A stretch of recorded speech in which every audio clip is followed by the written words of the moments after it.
dengan suara yang datar, tidak ada intonasi naik dan turun, maka nanti suatu khotbah itu menurut saya tidak bagus, tidak baik untuk jemaat, karena di jemaat ini khotbah atau membaca buku gitu. Soalnya kan kalau kita khotbah datar gitu, kalau saya dengar bisa ngantuk kita.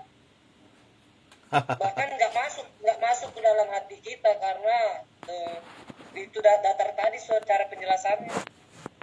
Oh gitu. Oke, bisa diterima. Ya.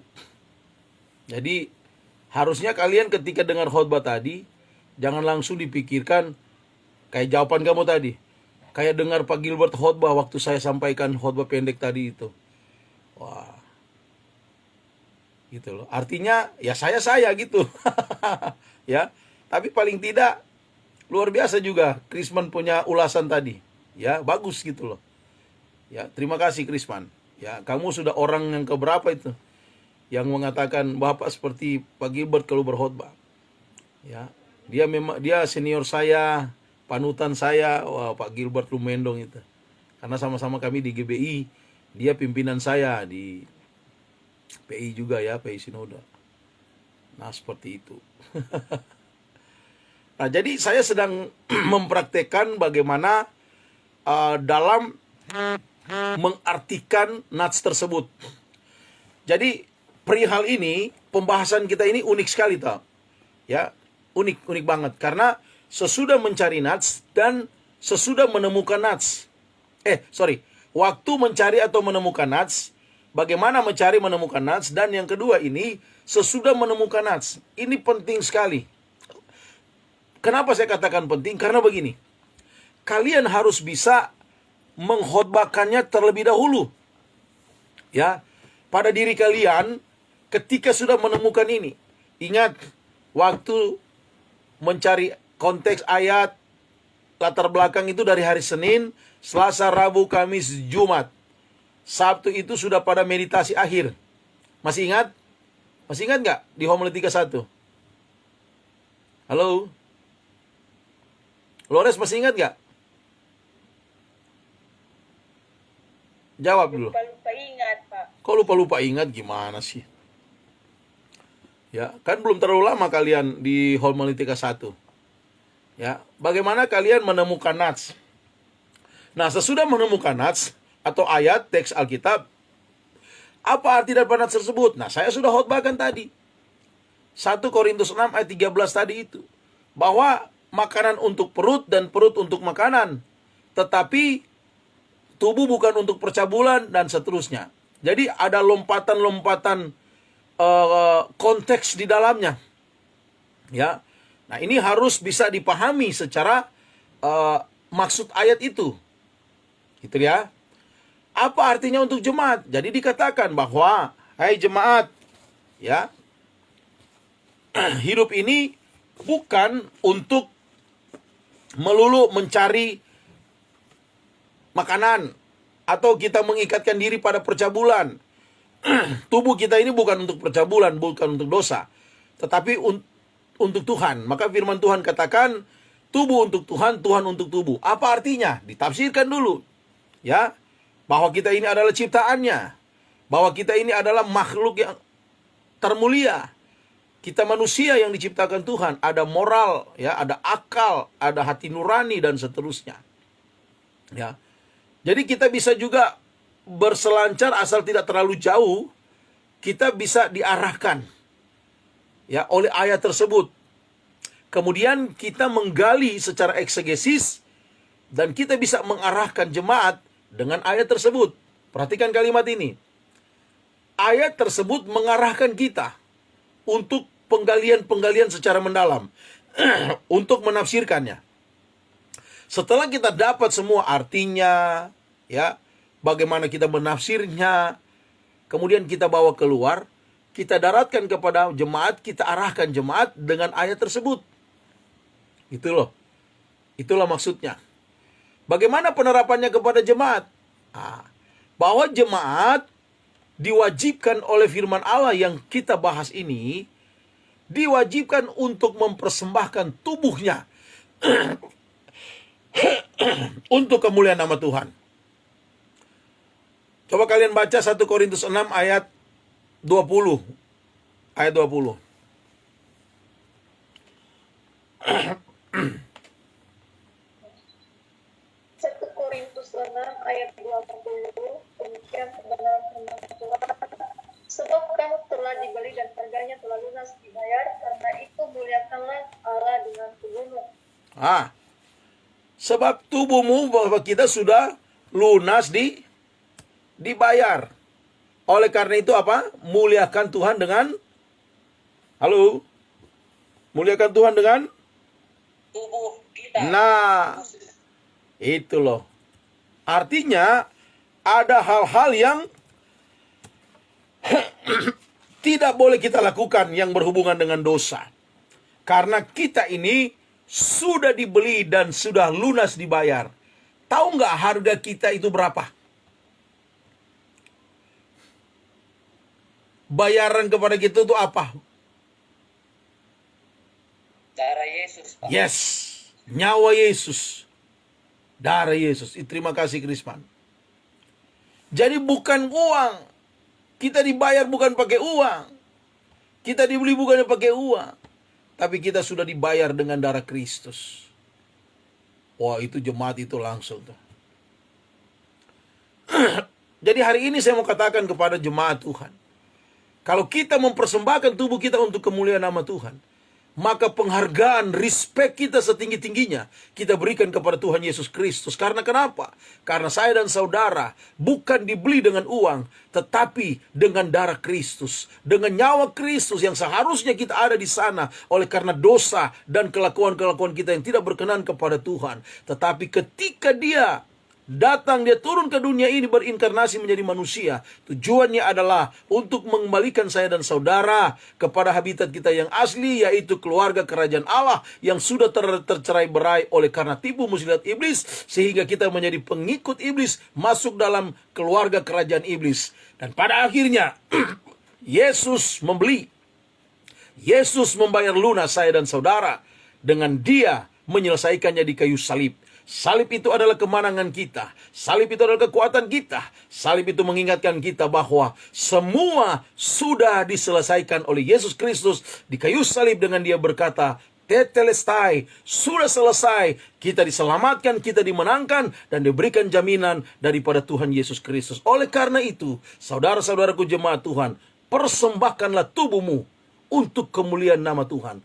Jangan lagi mengikatkan tubuhmu kepada percabulan, kepada dosa-dosa. Karena Tuhan untuk tubuh, tubuh untuk Tuhan. Haleluya. Itu cuman sederhana kupasannya. Kemuliaan bagi Tuhan. Jalankan persembahan.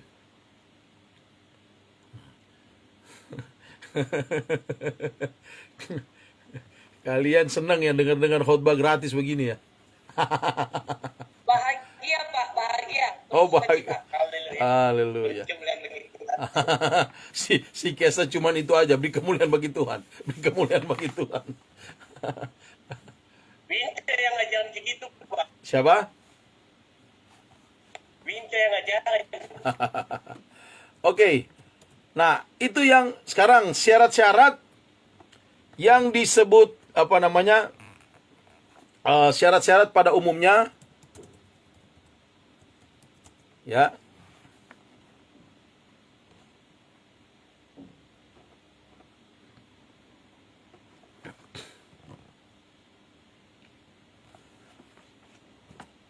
Yang harus dipenuhi oleh nats tersebut. Oke. Yang pertama, ya, nats itu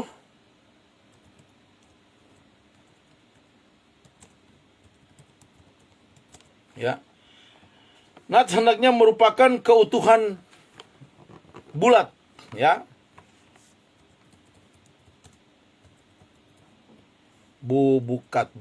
Bulat. Ini ganti aja angka 2. S1. Yang kedua, nats itu titik dulu dong.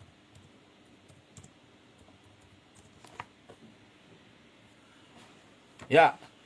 Yang kedua itu bicara tentang nats harus bersifat praktis.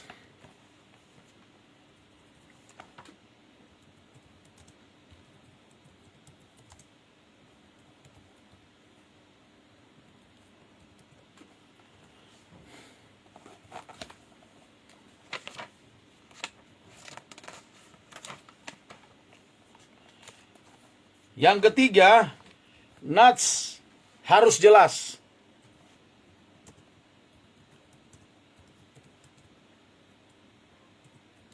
Nah, syarat-syarat pada umumnya ya yang harus dipenuhi oleh nats tersebut atau teks tersebut di dalam kalian mempersiapkan khotbah, ya, tolong diperhatikan.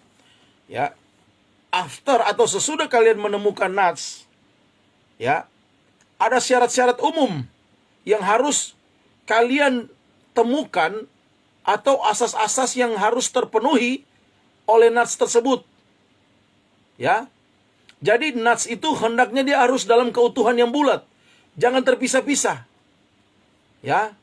Nah, inilah yang disebut dengan jangan asal comot-comot atau sering kita pakai bahasa comotologi.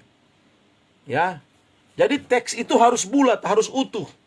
Contoh yang saya sampaikan tadi kepada kalian. Nah, coba baca sekarang 1 Korintus 6 ayat 19. Ayat 19. Baca. 1 Korintus 6 ayat 19. Ayo cepat. 1 Korintus 6 ayat 19 dikatakan, atau tidak tahukah kamu bahwa tubuhmu adalah bait Roh Kudus yang diam di dalam kamu, Roh Kudus yang kamu peroleh dari Allah, dan bahwa kamu bukan milik kamu sendiri. Nah, jadi nats itu hendaknya keutuhan bulat. Yang kita temukan di situ adalah bisa kita artikan, ya, bahwa tubuhmu adalah bait Allah, tempat berdiamnya Roh Kudus. Ya. Dan artinya kalau kita tarik poin-poin praktis di situ, ya, yang bersifat praktis di situ adalah ya, tubuhku bait Allah. Gitu loh. Nah, penjelasan-penjelasan yang harus kita jelaskan kepada jemaat, jangan salah menjelaskan. Jangan terlalu banyak menghubung-hubungkan secara alegoris. Ya. Akan tetapi ya harus memang secara literasinya. Itu harus jelas. Ya. Coba lihat di kalimat itu, Vero, yang kamu baca tadi. Habis bait Roh Kudus, ada lagi? Sesudah itu kalimatnya kau bacakan. Roh Kudus yang kamu peroleh dari Allah, bahwa Roh Kudus dan bahwa kamu bukan milik kamu sendiri. Nah, Roh Kudus yang kamu peroleh dari Allah itu mau membuktikan kepada saya dan saudara bahwa di dalam tubuh kita ini ya ada Roh Kudus dari Allah. Dan perhatikan baik-baik bahwa tubuh kita ini ya kita tidak berkuasa sepenuhnya atas tubuh kita ini. Karena kalimat terakhir coba baca lagi, Vero. Kalimat terakhirnya.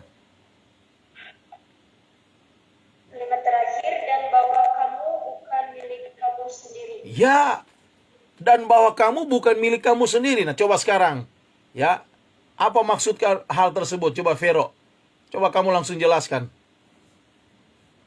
Menurut kamu, praktisnya seperti apa? Kalau menurut saya, ayat yang terakhir itu, dan bahwa kamu bukan milik kamu sendiri. Kita tahu dulu dijelaskan di ayat 19 bahwa tubuh kita atau diri kita ini bait Allah, maksudnya tempat kediaman Tuhan. Jadi dikatakan bahwa kita bukan milik kita sendiri, tetapi kita tahu bahwa sepenuhnya diri kita adalah milik Kristus dan kepunyaan Kristus. Ya, milik kita adalah bahwa kita ini adalah kepunyaan Kristus. Bagus bahasanya itu. Nah, sekarang, ya. Jadi dalam hal ini, dalam mendaratkan apa yang kita temukan, nats itu hendaknya keutuhan bulat. Ya. Nats harus bulat gitu loh. Itu maksudnya. Jika satu ayat berakhir dengan artinya begini, ada akhiran titik dua, ya, ada akhiran titik koma, atau ada yang dimulai dengan kata sebab itu, jika, ya, yang menyatakan bahwa ayat ini menerangkan, ya, ayat sebelumnya atau kisah yang ada di depan. Ya, perhatikan baik-baik. Ya. Nah, maka ayat itu tidak merupakan keutuhan yang bulat, dan sebaiknya, perhatikan, nats itu harus kita ambil juga pengertian penjelasannya dari sebelumnya. Makanya saya kalau berkhotbah ada kata jika atau sebab yang saya sudah jelaskan kepada kalian pada homiletika yang lalu, ya. Ya, silakan buka 1 Petrus 1 ayat 16. Ya, saya jelaskan dulu apa maksud daripada kata jika itu, kata sambung itu, sebab itu, kata sambung itu apa? Sedang menjelaskan tentang apa? Itu yang harus diperhatikan. Baca 1 Petrus 1 ayat 16. 1 Petrus 1 ayat 16 dengan firman Tuhan, sebab ada tertulis, kuduslah kamu sebab aku kudus. Nah, sebab ada tertulis, kuduslah kamu sebab aku kudus. Ya, ini perihal belum keutuhan bulat, maksudnya adalah harus dijelaskan apa maksud itu. Baca dulu yang di belakang. Coba baca 15, Flores. Ayat 15, tetapi hendaklah kamu menjadi kudus di dalam seluruh hidupmu, sama seperti Dia yang kudus yang telah memanggil kamu. Jadi inilah yang disebut dengan nats keutuhan bulat. Nats itu harus bulat. Ya, ada kata sebab di situ, kali itu belum masuk pada konteks bulatnya nats itu. Untuk menjelaskan itu, kalian butuh nats yang di depan tadi. Kenapa nats itu berbicara seperti itu? Oh, ternyata ayat 15-nya berkata, ya, ayat 16 juga kamu baca ulang lagi, 16. Pelan-pelan saya jelaskan. 16 tadi jelaskan? Baca lagi. Sebab itu, sebab ada tertulis, kuduslah kamu, sebab aku kudus. Sebab aku kudus. Nah, ya, kenapa ada seperti kata sebab ada tertulis? Nah, kita bisa menjelaskan ayat keutuhannya, nats keutuhannya itu bisa dari depan tadi, ayat dari depan tadi. Bisa mundur ke 15, 14, dan seterusnya. Itu ayat di depan ya. Ya, saya sudah menjelaskan kepada kalian. Cara membaca Alkitab untuk menemukan jawaban-jawabannya, kita harus baca yang di depan-depan terlebih dahulu. Ya, apalagi engkau kalau berkhotbah topikal. Temukan judul topiknya, baru mencari ayatnya. Nah, itu harus bisa diperhatikan sebaik-baiknya. Ya. Oleh karena itu, yang harus diperhatikan bagi kalian para mahasiswa, saya harus mengatakan bahwa jangan sembarangan mencari nats teks Alkitab ketika kalian sudah menemukan topik khotbah secara topikal. Tapi benar-benar dalam pergumulan yang sesungguhnya, agar kalian tidak salah berkonteks sesuai dengan apa yang ada di dalam nats tersebut. Kalau sampai kalian salah berkonteks, maka akan membingungkan jemaat. Ya, maka saya sudah jelaskan tadi bahwa syarat dalam kalian mencari nats, kalian harus proporsional, harus kalian tentukan garis-garis batas, sehingga dalam mencari nats, permulaan mencari nats, ya, kalian mengajukan pertanyaan-pertanyaan wajib, persiapan mencari nats, tidak boleh main-main. Beda kalau ekspositori. Ekspositori itu adalah khotbah berdasarkan perikop tersebut, ya, yang sudah terurai dalam satu perikop. Contoh, 1 Korintus 6 ini ada 2 perikop berdasarkan Lembaga Alkitab Indonesia memberikan perikop tersebut. Ya. Nah, di situ kalian harus jelas. Di dalam perikop ayat 1 sampai dengan ayat 11 bicara tentang konteks keadilan. Ya. Sedangkan bicara ayat 12 sampai dengan ayat 20 bicara konteks perihal tentang nasihat, jangan mengikatkan diri pada percabulan. Nah, di dalam perikop itu, kalau secara ekspositori, kalian menjelaskan itu. Ya, begitu juga secara tekstual. Kalian bisa mengutip 2 sampai 3 nats. Tapi kalau topikal, perhatikan baik-baik. Tapi kalau topikal, kalian menentukan topiknya, kemudian kalian mencari ayatnya. Nah, ini yang harus saya katakan dengan jelas kepada kalian. Bahayanya kalian berkhotbah secara topikal, ya, problemanya adalah untuk mencari nats. Nah, oleh karena itu, praktekkanlah ilmu yang telah saya sampaikan kepada kalian ini. Bagaimana persiapan kita, permulaan, the first step, dalam mencari nats. Ajukan pertanyaan-pertanyaan yang benar-benar berkesesuaian dengan nats yang akan kalian bawakan untuk menjadi landasan berpijak dari topik atau judul khotbah tersebut. Apakah nats yang tepat berhubungan dengan topik yang ada? Dapatkah saya menerangkan nats tersebut? Apakah artinya daripada nats tersebut bagi kehidupan jemaat yang saya mau khotbahkan? Ya, dapatkah menyelidiki nats tersebut? Bla bla bla dan seterusnya. Itu konteks the first step, ya. Langkah-langkah awal di dalam kalian menemukan nats. Nah, sesudah kalian menemukan nats, ya, kalian harus memperhatikan problema dalam pemilihan nats tersebut. Kemudian bagaimana seorang pengkhotbah dalam memilih nats, dia harus mengajukan pertanyaan-pertanyaan lagi. Waktu dalam persiapan menemukan nats, ajukan pertanyaan-pertanyaan. Sesudah mendapatkan nats, ajukan lagi pertanyaan-pertanyaan. Yang secara prinsipal berdasarkan homiletika ilmu berkhotbah ini, ya, saya ajarkan kepada kalian. Ajukan pertanyaan. Apakah arti daripada nats tersebut? Apakah arti daripada teks tersebut? Kemudian bagaimana menafsirnya? Penafsiran apa yang kita terapkan? Literalkah? Masukin alegorika? Atau penafsiran konservatif yang sederhana? Dan seterusnya. Kemudian setelah Anda mendapatkan tafsiran-tafsiran yang ada, kalian juga bertanya, apa sih artinya bagi jemaat secara konteks kekinian? Ingat, konteks kekinian. Ya.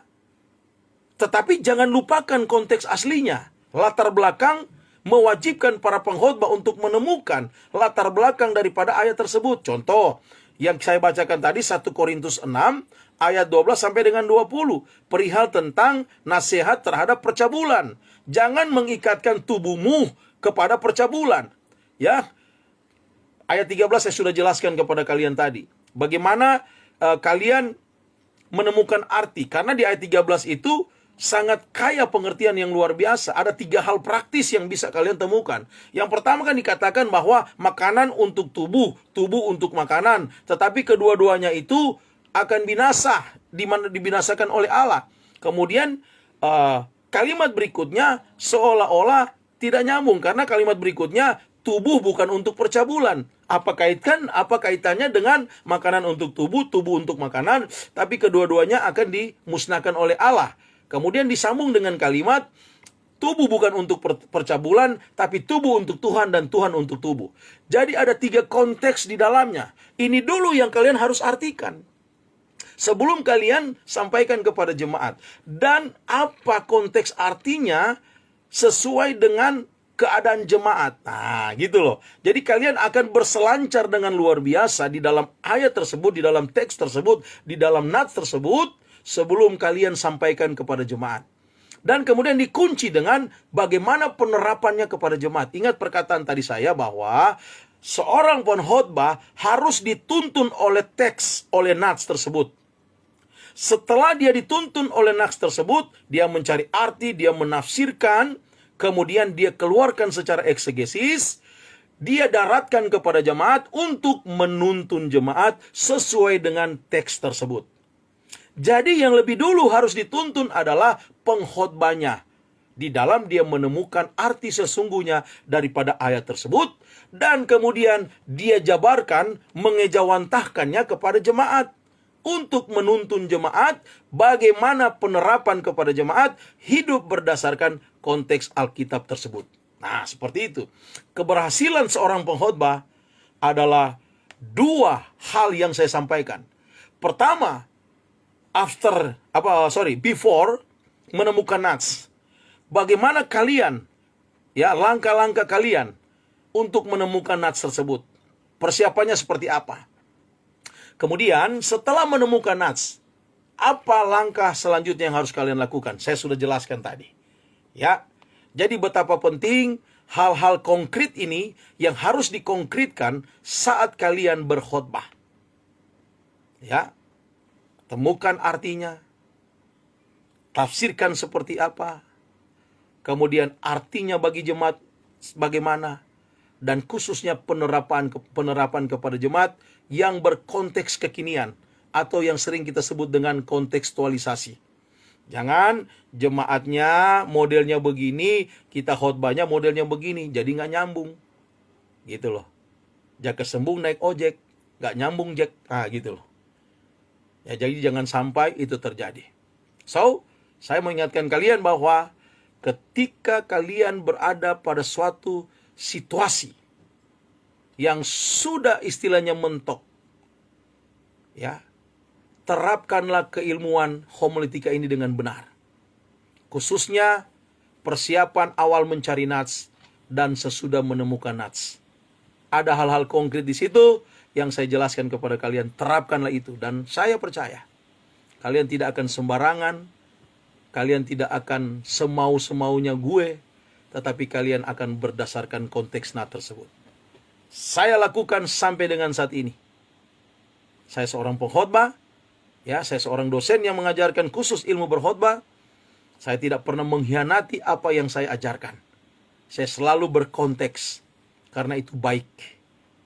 Itu menuntun saya dalam menemukan arti daripada nats tersebut. Dalam menafsir nats tersebut. Kemudian mengartikan kepada jemaat.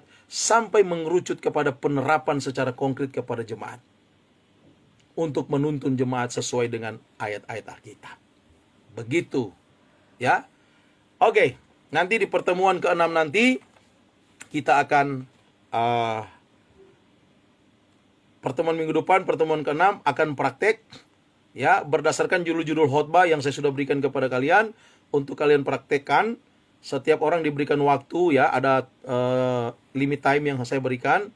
Ya, saya akan menilai bagaimana kalian mempersiapkan nats tersebut. Pendaratan-pendaratan apakah sudah sesuai atau belum, kemudian cara kalian berkhotbah dan lain sebagainya. Ya, saya sudah jelaskan waktu homiletika 1 di semester 5 yang lalu. Sekarang kalian di semester 6 ini harus banyak praktiknya agar benar-benar setelah selesai pertemuan homiletika 2 ini tidak ada lagi homiletika 3, hanya sampai 2, kalian benar-benar sudah siap untuk mempraktikkan, bahkan sudah siap untuk berkhotbah. Oke ya?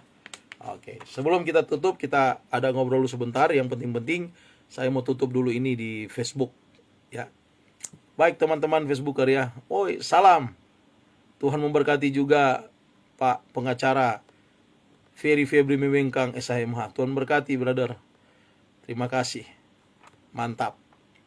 Pengacara yang Tuhan mulai pakai berkhotbah juga, luar biasa. Seorang penatua yang mantap juga. Bapak Pendeta Robert Simanung Kalit, apa kabar Pak Pendeta? Luar biasa. Ini Gembala GBI Mawar Saron Cibubur. Luar biasa Pak. Maju terus Pak. Berkarya di ladang Tuhan. Menangkan jiwa-jiwa. Sahabat saya juga yang dari Rasi Ratahan, Minasa Tenggara. Bapak Phoenix Mau. Apa kabar, brother? Luar biasa. Ini dari Rasi Ratahan ya. Habis Ratahan, naik ke atas, Desa Rasi. Minasa Tenggara, Sulawesi Utara. Tuh. Tetap semangat juga kita dalam Tuhan. Tuhan Yesus berkati. Ya. Kiranya berkenan. Bapak Ibu yang pengen belajar homiletika atau mendalami secara teologi, datanglah ke STTRM. Sekolah Tinggi Teologi Rahmat Immanuel, tempat yang tepat untuk Bapak Ibu belajar juga. Yang mengajar di S1 itu para doktor. Lulusan S3, doktor teologi, termasuk saya salah satunya. Jadi betapa kayanya strata 1 diajarkan oleh para doktor. Doktor teologi ya Bapak Ibu ya. Seperti itu. Oke. Honor Detuna, Ibu Debbie Mukuan. Sukses juga. Tuhan memberkati. Oke. Kalau begitu, saya pamit dulu, nanti kita bertemu lagi. Saya masih mau lanjut dengan mahasiswa untuk membicarakan hal-hal yang berhubungan dengan perkuliahan ini. Tuhan Yesus memberkati. Shalom.